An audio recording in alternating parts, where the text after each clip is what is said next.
Apa kabar para petani Indonesia? Ini saya sekarang berada di daerah Banyuwangi, tepatnya di Mocar, Desa Gedung Duringin, Mas ya. Ini saya lagi bersama Mas dengan Mas Mas Irul. Mas Irul. Mas Irul ini salah satu petani bawang yang ada di Banyuwangi. Nah, pada hari ini kita akan berbincang-bincang dan ngobrol banyak bagaimana sih rahasianya menanam bawang yang bagus dan bisa sukses gitu. Dan tentunya nanti kita akan banyak belajar kepada Mas Irul bagaimana rahasianya bisa menanam bawang bisa lebih bagus lagi. Oke, untuk Mas Irul bisa perkenalkan. Oke, teman-teman, nama saya Irul.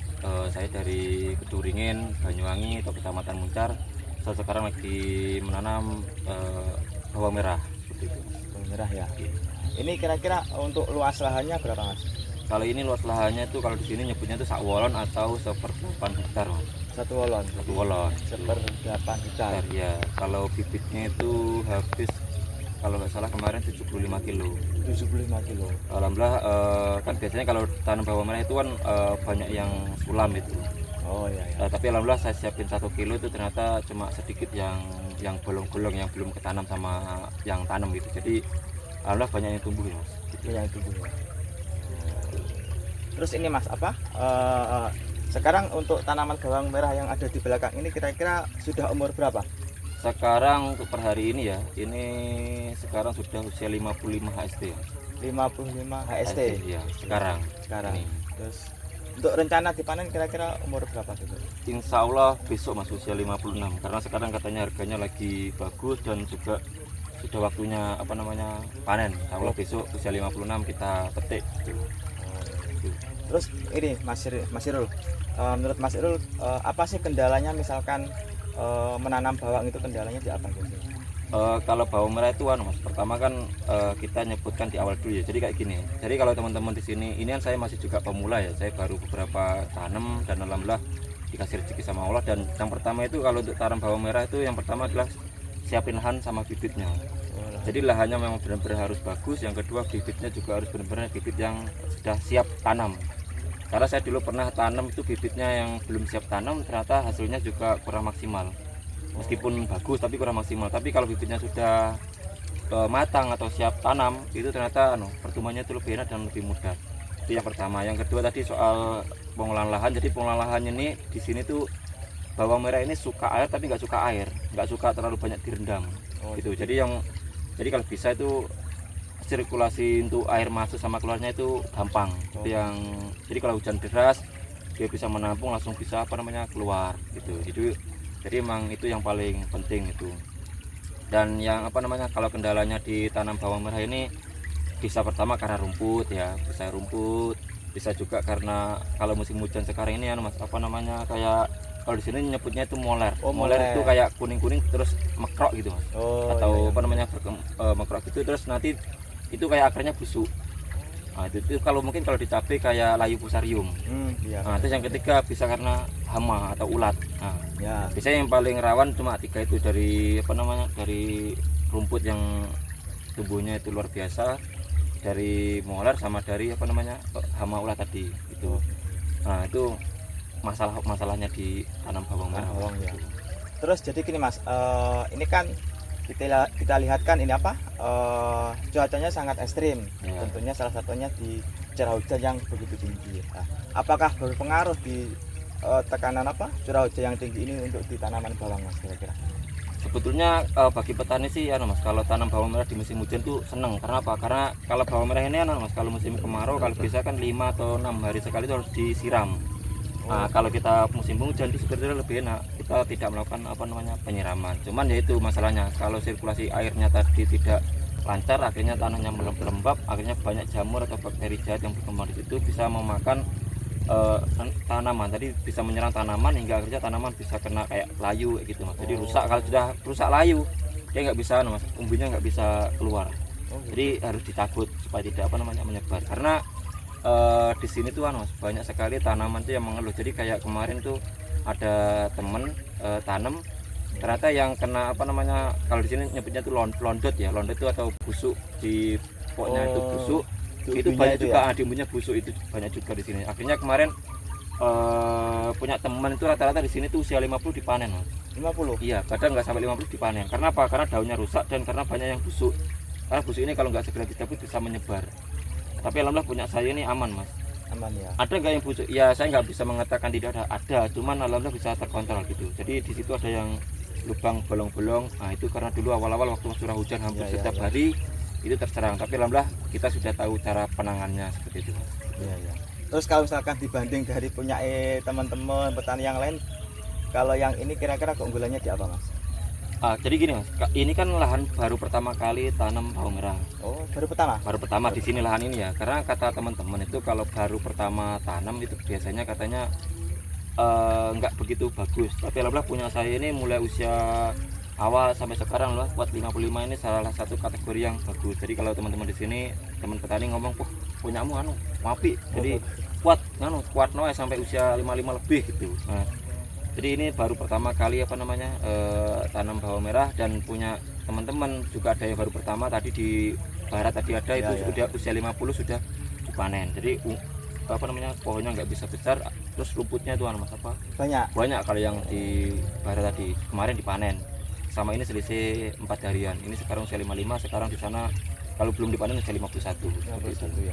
Nah, jadi kan tadi kita sudah dijelaskan begitu banyak tentang rahasianya tanam bawang sukses. Terus ini Mas, kira-kira apa sih rahasianya Mas Irul kok bisa tanam bawangnya ini bisa begitu bagus seperti yang kita lihat ini? Kira-kira apa sih rahasia? Mungkin ada tambahan pupuk atau yang lain, mungkin bisa dijelaskan Mas Irul kira-kira. Oke, jadi gini teman-teman, kunci utamanya bertahan itu adalah medianya atau rumahnya ya. Jadi kalau kita punya rumah itu nyaman, bagus, otomatis tuan rumahnya juga atau orang yang berkunjung juga nyaman. Nah, kalau saya gini, gimana caranya? Saya sudah milih bibit yang terbaik ini misal, tapi kenapa kok saya tanam kok ternyata kurang maksimal? Ternyata salah satunya mungkin di tanah. Nah, tanah ini banyak sekali faktor, Mas. Kalau tadi saya sebut, biasanya orang-orang pertama kali tanam itu nggak begitu bagus, tapi alhamdulillah punya saya kan ya nggak bagus tapi lumayan lah ya, lumayan rata pertumbuhannya. Itu gini, saya di sini menggunakan ini Mas, metodenya adalah gimana supaya bakteri itu bisa banyak dan berkembang. Yang kedua adalah pH tanahnya bisa stabil dan normal. Nah, itu keseimbangan itu. Nah, saya jujur Mas, saya selama tanam bawang merah, dulu juga pernah tanam cabai, saya selalu menggunakan bakteri biobos. Bakteri biobos. Kenapa kalau nggak pakai bakteri yang lain yang lebih, mungkin ada yang lebih murah, ada yang lebih banyak dan sebagainya, ada yang fermentasian enggak? Karena saya gini Mas, saya ini punya kesibukan, jadi saya kalau mau buat fermentasi juga nggak begitu punya waktu seperti itu. Jadi saya menggunakan bakteri biobos ini. Kenapa? Karena saya lihat kandungannya ini luar biasa Mas. Ini 1 liter ini kata yang distributornya itu bisa setara dengan 4 ton pupuk kandang. Itu yang paling saya suka, dan bakterinya itu ada 3211 jenis. Nah, jadi ini saya sangat suka sekali. Kenapa? Karena siapa tahu dengan bakteri yang banyak ini dia tuh bisa berkembang di tanah, bisa memaksimalkan pupuk atau nutrisi yang ada di dalam tanah. Jadi gini Mas, ketika tanah ini sehat, otomatis nanti tanaman itu tidak mudah terserang hama dan penyakit. Seperti itu. Jadi kalau saya menggunakan, kenapa saya tidak menggunakan bakteri lain? Karena saya menggunakan biobos ini. Karena kalau bakteri lain saya belum tentu teruji, karena punya teman-teman tuh pakai bakteri lain ternyata ya masih sama aja Mas, kadang berhasil kadang gagal gitu. Itu saya kalau untuk asam umatnya saya menggunakan ini Mas, asam umat yang biobos yang Stepan atau yang asam umat ini. Kenapa? Karena ini tuh cepat Mas, jadi 1 hari itu bisa menaikkan pH dari misal 3 atau 4 itu bisa ke 5 ke 6 dalam hitungan hari. Jadi misal sekarang dipakai, besok sudah bisa digunakan lagi seperti itu kali ini. Jadi ini paling ampuh. Karena apa? Karena asam umat itu banyak sekali, ada yang cair, ada yang padat ya. Yang paling bagus itu yang cair. Jadi teman-teman bisa pakai yang cair, dan saya rekomendasikan salah satunya bisa pakai Stepan ini. Untuk luasan 1 bolon ini saya menggunakan yang paling bagus tuh 1 botol dasaran, 1 botol biobos Stepan asam umat, 1 botol bakteri biobos. Saya menggunakan 1 untuk 1 kali aplikasi. Saya langsung habis. Ini langsung habis seperti itu Mas. Gitu. Ini sama tambahannya kompos ya. Kompos ya. Ini salah satunya tambahan pupuknya pelengkapnya Mas ya. Ya, kalau penggunaan pupuk kimia kira-kira tetap atau berkurang atau justru tambah banyak Mas kira-kira kalau untuk Mas itu sendiri? Kalau saya itu Mas, saya kemarin tanam luas lahan 1/4 sak wolon itu cuma pakai 1 kintal. Pupuk kimianya? Ya, pupuk kimianya kurang lebih 1 kintal, alhamdulillah sudah hasilnya maksimal. Kenapa nggak saya tambah lagi? Karena waktu itu rumputnya nggak bisa dikendalikan. Nah kalau di sini ini juga insya Allah kurang lebih 1 kintal. 1 kintal ya. Nah, terus tapi kata teman-teman saya kemarin tanya-tanya, Ya. katanya kurang lebih 1 wolen itu minimal itu 1,5 kintal, bisa sampai 2 kintal, seharusnya seperti itu, atau 2 kali lipatnya dari bibit, biasanya seperti itu. Kalau bibitnya 70 seharusnya 140 kilo pupuk kimianya, tapi alhamdulillah saya menggunakan 1 kintal. Dan saya sistemnya mas, bukan dikocor tapi saya kayak sebar. Kalau saya tahu lihat padi di Ya, taburkan ditabur itu, gitu. taburkan itu kan. Nah itu karena saya menggunakan eksperimen dan alhamdulillah juga bisa maksimal. Tapi yang paling bagus itu memang dikocor, sama ditaruh di di pupuk lubangnya seperti Lubang itu. sebelah tanamnya itu ya. Nah, tapi karena saya ini ya iseng-iseng lah, saya ternyata masih 2 kali tanam masih bisa bagus seperti itu mas. Ya. Mungkin ini ya Mas, mungkin ada kesan dan pesannya untuk petani bawang khususnya yang ada di Indonesia. Mungkin kesan pesannya kira-kira untuk Mas Irul apa kira-kira? Oke, untuk petani bawang di seluruh Indonesia saya juga sama-sama belajar. Jadi gini, kuncinya petani sukses itu adalah kita menerima informasi, kita amati, setelah itu kita praktekkan. Jadi jangan langsung mentah dan jangan juga langsung diambil gitu. Jadi harus dicermati, karena bawang merah ini salah satu tanaman yang enak ya untuk kita tanam, tapi modalnya juga lumayan besar mas, seperti itu. Nah saran saya buat para petani, kuncinya 3 ya. Yang pertama tadi siapkan lahan yang bagus. Nah, yang kedua nanti siapkan bibit yang benar-benar kualitas.